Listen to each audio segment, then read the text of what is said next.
A paz do nosso Senhor Jesus Cristo seja sobre a tua vida, sobre a tua família.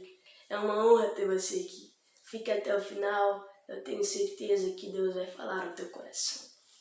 A palavra de hoje se encontra no Evangelho segundo escreveu o apóstolo amado João, capítulo 1, versículo 1, que diz assim: No princípio era o Verbo, e o Verbo estava com Deus, e o Verbo era Deus. Ele estava no princípio com Deus.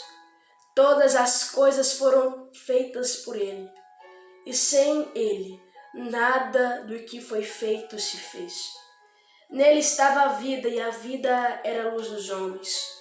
A luz resplandece nas trevas, e as trevas não a compreenderam. Amados e queridos irmãos, João, diferentemente dos outros autores dos evangelhos, ele vai começar o seu livro sobre a história de Jesus na sua pré-existência eterna. João, ele vai apresentar Jesus como verbo. Verbo significa palavra. João estava querendo dizer que no princípio de tudo, Jesus já existia. Sim, antes de ser concebido no ventre de Maria, Jesus já era o Filho de Deus. O Verbo se fez carne e habitou entre nós. Jesus Cristo, Salvador do mundo. E em Gênesis 1,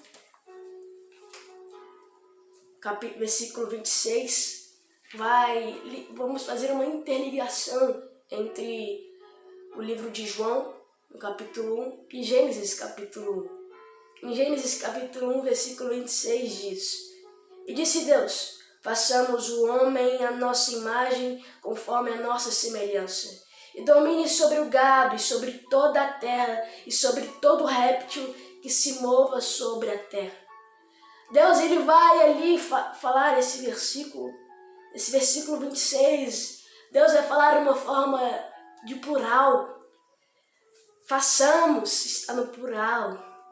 Então, se ele disse isso, é porque alguém mais estava no começo de tudo. Alguém estava no princípio com Deus. E em João vai dizer que no princípio de tudo, aleluia, ele já era. Glória a Deus, no princípio ele já existia. Ele estava com Deus, ele era Deus, aleluia. Desde o princípio a Trindade já existia. Eu vejo como uma cena, sabe? Se Jesus estava desde o princípio de todas as coisas, ele viu o homem decaindo na graça que foi dada. O homem, pela desobediência, comeu o fruto da perdição do pecado. E por este erro, a morte, o pecado veio sobre toda a humanidade. Mas quando Deus vai dar a condenação, no capítulo 3 de Gênesis, versículo 15, ele vai estar dando a condenação para a cobra, para a serpente, e diz assim: E porém inimizade entre ti e a mulher, e entre a tua semente e a tua semente. Este te ferirá a cabeça, e tu lhe ferirás o calcanhar. Ali Deus, ele estava dando uma condenação, isso é certo. Mas ele vai dar uma palavra de esperança. Essa semente, este alguém que viria aí, esmagaria a cabeça da serpente, é o Jesus Cristo. No Antigo Testamento vemos Deus usar profetas para avisar ao povo que viria o Messias. Promessas essas messiânicas a respeito do Messias que viria para salvar a humanidade. Entre todos os livros messiânicos, todos os livros, o que mais fala sobre a promessa messiânica, a profecia messiânica é Isaías. E também algo muito lindo que eu acho em Isaías 9, versículo 6. Porque um menino nos nasceu, um filho se nos deu, e o principado estava sobre os teus ombros. E o seu nome será maravilhoso, conselheiro, Deus forte, Pai da eternidade, príncipe da paz. Isaías é um livro lindo, muito lindo, onde Deus revela a este homem de Deus algo que estava prestes a acontecer, sobre o Verbo que se faria carne e habitaria entre nós. E não éramos merecedores.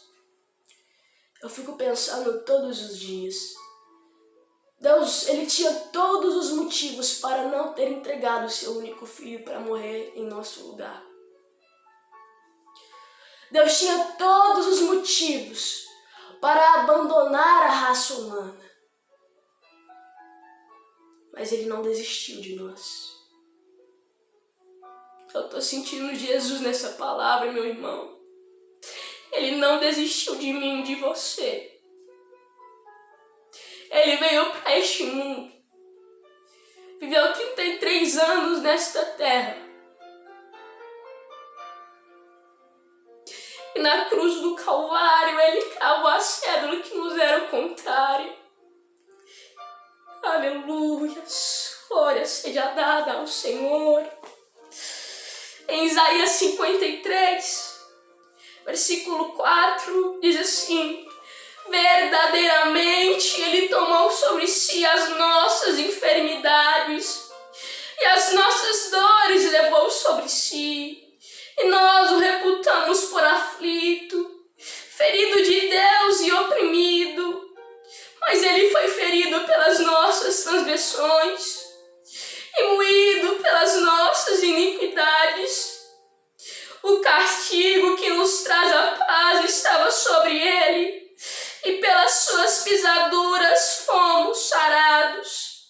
Todos nós andávamos desgarrados como ovelhas, cada um se desviava pelo seu caminho, mas o Senhor fez cair sobre ele a iniquidade de nós todos. Ele foi oprimido, mas não abriu a boca.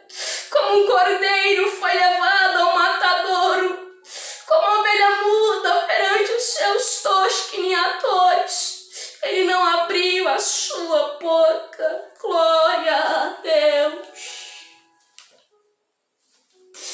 Jesus tinha todos os motivos para não ter morrido por nós. Sabe por quê?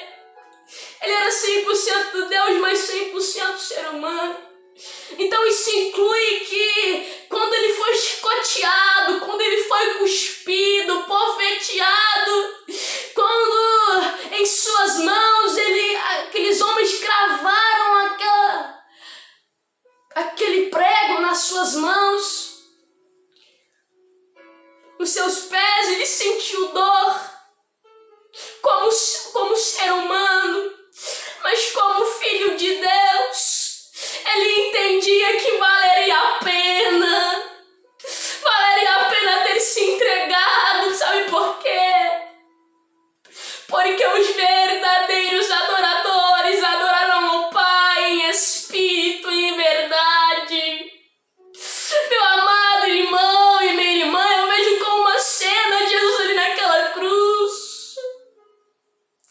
Aqueles hipócritas dizendo: sai daí, desce daí se tu és o Cristo, desce daí se tu és o Filho de Deus. Mas sabe o que ele fez? Ele morreu por nós. Eu vejo ele vendo eu e você. Lembra quando você estava perdido, mas nos braços dele você encontrou refúgio? Lembra quando você voltou para a casa do Pai e ele te acolheu? Você lembra quando o mundo te oprimia, mas ele deu em seus braços descanso para a tua alma? Lembra de quando você estava sozinho, mas ele disse: ei filho, eu estou contigo. O real motivo do Natal, nós não sabemos o dia que Jesus nasceu, mas é para uma lembrança esperança para relembrarmos que um dia o Verbo se fez carne. O real motivo do Natal não é Papai Noel. O real motivo do Natal é quando o Verbo se fez carne e habitou entre nós. O real motivo do Natal é que nós não éramos merecedores, mas Deus entregou para toda a humanidade o seu único filho. O maior presente foi dado para toda a humanidade há mais de 2000 anos atrás. Eu separei uma frase que eu gostei muito, eu quero compartilhar para você, só para concluir essa mensagem. O cristianismo não tem nenhuma tumba para visitar, nenhuma cinza para adorar, nenhum morto para se prostrar. Cristo está vivo e viverá para sempre. Sim, ao terceiro dia ele ressuscitou. Tragada foi a morte pela vitória, mas ele veio também para nos dar a vida eterna. Ele veio para acabar com as obras do maligno e para nos herdar a vida eterna. Ele disse que viria e está se cumprindo. Amado irmão, nunca se esqueça do sacrifício de Cristo. Lembre que você não é merecedor, mas maior que o pecado, maior que a minha fraqueza, a sua fraqueza, é o amor de Deus pela minha e pela sua vida. João 3,16. Porque Deus amou o mundo de tal maneira que deu o seu Filho único, para que todo aquele que nele crer não pereça, mas tenha vida eterna. Jesus te ama e já demonstrou isso na cruz do Calvário. Que Deus abençoe a tua vida, você que ficou até aqui, que o Senhor possa lhe dar um bom dia, não sei que hora você está vendo, independente do momento que você esteja vendo, que Deus possa abençoar a tua vida e a vida de sua família. A paz do Senhor.